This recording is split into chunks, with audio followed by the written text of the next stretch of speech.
So the Final Fantasy XVI demo dropped earlier this week to much acclaim and hype. As a person who has been waiting for this game for years now, it's almost surreal to play it for myself, and I have to say overall I loved it, and I can't wait to play more just this upcoming week. So in my free time this past week, I've, like any normal and rational person, I've watched a bunch of different people play and react to this demo. So while I'm watching, I've been trying to pay attention to some of the smaller details, and I've also noticed some patterns, maybe some things that people tend to miss on their first playthrough, that I think will be important to the game. So after doing a second playthrough myself, I think I'm ready to share with you all some of the things that you might have missed on your playthrough. A lot of the things I'm going to discuss I think are going to be reoccurring themes or major plot points later on in the game that they kind of hinted at in this demo. So hopefully by watching this video, you'll have a little more appreciation for the game when you do your own playthrough. Also, for people new to my channel, I want to emphasize that this video in particular is going to focus only on stuff shown in the demo. And if I branch outside of the first playable demo, the story focused part of the demo, I will give a little disclaimer in the video. So if I do give a disclaimer at the start of a particular section, just know there will be chapters, so you can just skip to the next chapter and you'll be safe. First things first, this is pretty well known at this point, but if you don't know, this game has something called active time lore. If you hold the touchpad in cutscenes or even in the field, a menu pops up with contextual lore entries based on what's going on in the scene or what your main mission might be, such as hunting goblins. So if you didn't know this and you take anything away from this video, you should remember that active time lore exists as a function and that you can use it whenever you're confused in a cutscene. It's great. Now with that said, even from the people that I've seen use the active time lore system, they almost all use it later than it first appears and still miss some entries that I think are important that aren't fully explained yet. So let's start with some active time lore entries that I think you might have missed. So the first ATL entry that I find a little interesting are these two entries on Shiva and Titan. And actually there's one a little later on Phoenix. Since these entries are so early on in the game, a lot of people who played it have no clue that ATL was even available yet. And so these two were overlooked a lot. Now, I don't think anything in here is groundbreaking, but I find it interesting that they're both referred to as wardens of their respective element. Titan is the warden of Earth, and Shiva is the warden of Frost. The term warden is pretty interesting to me since wardens, as you may all know, are basically people who guard something. Typically, it's used in jails where the wardens make sure the prisoners don't escape, so they guard the jail. Now, since they're elemental wardens, I think that this alludes to something that we've all thought before, which is that the icons themselves likely exist in some form as protection for their respective mother crystal. Phoenix is the warden of fire, associated with the fire mother crystal of Drake's breath. Titan, as the warden of earth, is the warden of the Namekian mother crystal, Drake's fang. And actually, this concept links into another active time lore entry that we see just a little later on. That active time lore entry is this entry on the Northern Territories. Now, before I give my thoughts on this, I do want to tell you that I will be talking about information from outside the demo, but before you click away, I'll only be talking about the dominance in the crystals, which have been extremely prominent in the marketing, and frankly, I don't see it as a major spoiler. But if you've been completely blind up to this point and you don't want to know anything else other than what's shown in the demo, I would skip this chapter and go on to the next one. So anyway, in this lore entry for the Northern Territories, it mentions that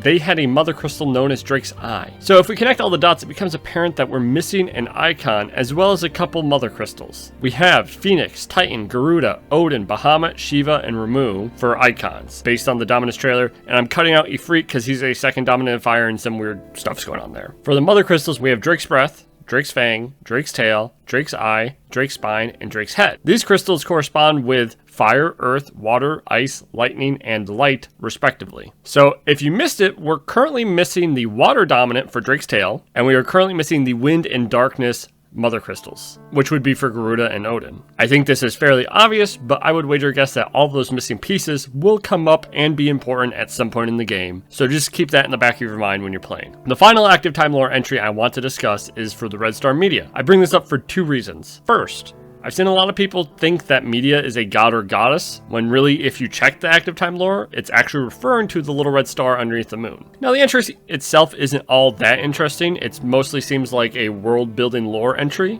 However, anyone who's played Final Fantasy XIV is literally shitting their pants at this revelation, like I did. Here's the thing. For a long time, a lot of us in the theory community have seen that red star and thought it was suspect. But ultimately, it could have just been a reference to Final Fantasy XIV, and that's all. Now, however, the fact that this star is literally named in the first hour of this game, I think has significant lore implications in my mind. And in my mind, all but confirms that it will be extremely important later on in the game. Plus, remember that the main theme for this game is literally titled moon gazing, and the fact that the moon is shown everywhere in cutscenes, even in this demo, I just don't see this being a plot point that is ignored. So keep an eye on it on your own playthrough. I think it's going to come back up again. So speaking of suspect things in the game that I think will likely have a larger lore implication, I want to direct your attention to this odd scene with Torgal. In the scene, the Duke had just returned to the castle and called Clive to talk to him about the coming war in the throne room. However, at the very end of the cutscene, something a little strange happens. Torgal jumps out of Jill's arm and chases this butterfly while the camera chases after him.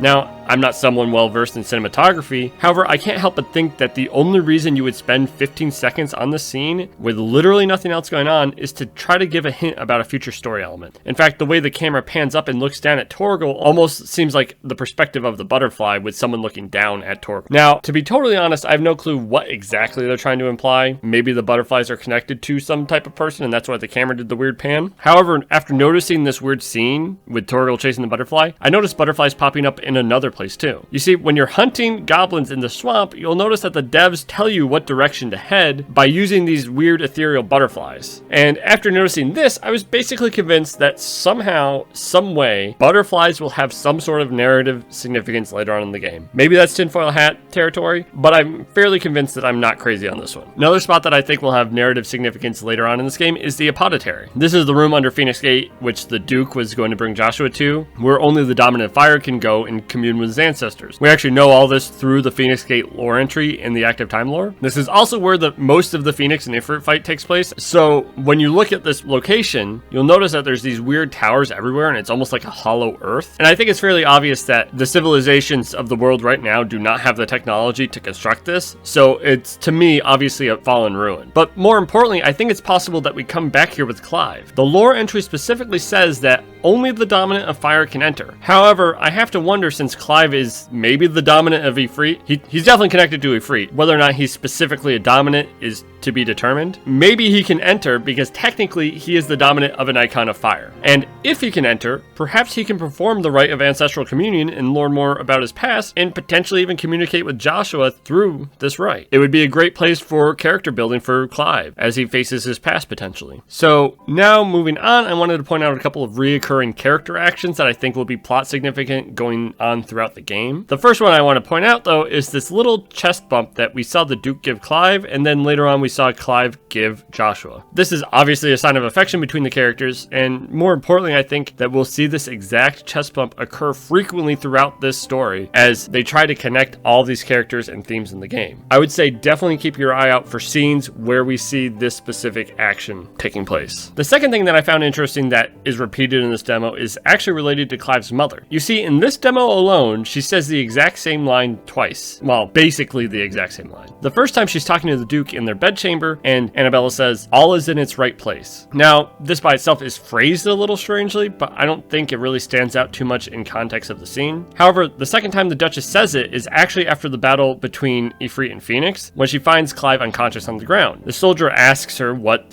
she wants to do with him, and here she says to kill Clive before changing her mind and telling the soldiers to basically turn him into a slave as he fights for the Empire on the front lines. As she begins to walk away, she stops to turn around and says, "All is in its right place," to no one, kind of just to herself, almost to the viewer. And so this stands out to me immensely. On its own, maybe you could say that she's just saying Clive deserves to be a slave because he's a failure, but given the greater context and the fact that she said this exact same line twice, I can't help but feel like something bigger is going on here. People have wondered why Annabella would do what she did, and I have to say, after seeing this and thinking about the greater implications, I think it's fairly obvious she knows more than she's letting on. Like, a lot more. Like, more than what you're probably thinking. And somehow, some way, I think she could have even planned for this outcome to make Clive into a soldier of the Empire. I mean, this is purely speculation on my end, but I can't help but feel like there's a pattern forming. The final two things I want to talk about are somewhat connected to Ifrit and the suspicious hooded man. The first thing we have is the hooded man himself. When he appears before Clive, you can see him clearly mouthing some words to Clive. In my live stream, I had someone in chat say something that I'm almost positive is right, but before I talk about what I think, I first have to say I will be using some information from the iconic challenge for this portion of the fight.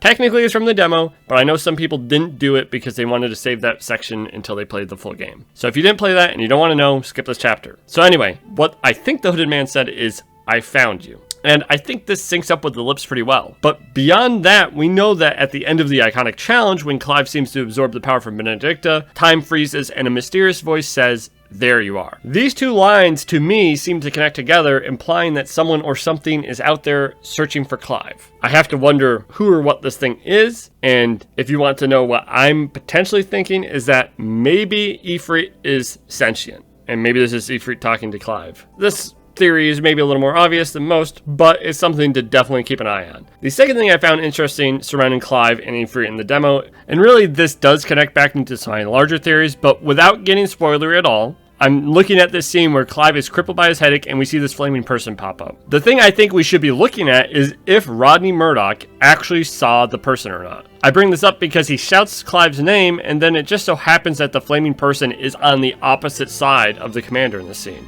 So with the way that the shot's framed, it's possible that Rodney saw this flaming person and said nothing, or it's possible that the flaming person was almost a figment of Clive's imagination. This also links to the hooded man who also magically disappeared earlier and was also never seen by Rodney. So this is something that I find suspicious and that I will be keeping an eye on in my playthrough, and it's something that I think you should be watching on your playthroughs too. See if they keep making these kind of plausibly deniable situations where maybe they're real, maybe they're not. Because I think the only reason for framing things that way is because they're trying to hide something. And so that's everything that I kind of wanted to talk about with the demo. I'm sure there's things that I missed, and there are some things that I could have brought up, but I didn't want to spoil everyone who have been staying blind, unlike me. So for now, I think that this is fairly exhaustive of things in the demo that will be important throughout the game, and I think overall noticing and appreciating these threads will likely enhance your playthrough experience. So if you like this video, leave a like. If you maybe noticed something I missed, or maybe have something to add to these little theories, feel free to leave a comment down below. If you're new to this channel, as I said earlier, a lot of my videos are in-depth theory videos on the marketing material. So if you're all right with exploring that, you can always go and check out some of my previous videos. If not, then I appreciate you coming to watch this one, and I'll be making more content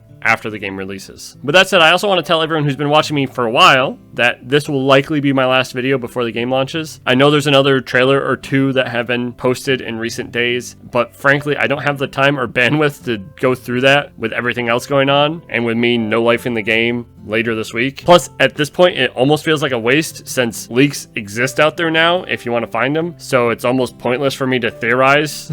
And also, it's kind of opening me up to get spoiled. So, by the way, don't post any spoilers down below. I will delete them and possibly ban you from making comments in the future, okay? But that's it for now, and I guess all I can say to everyone who's been watching this long, I'll see you on the other side. Thanks again. Bye.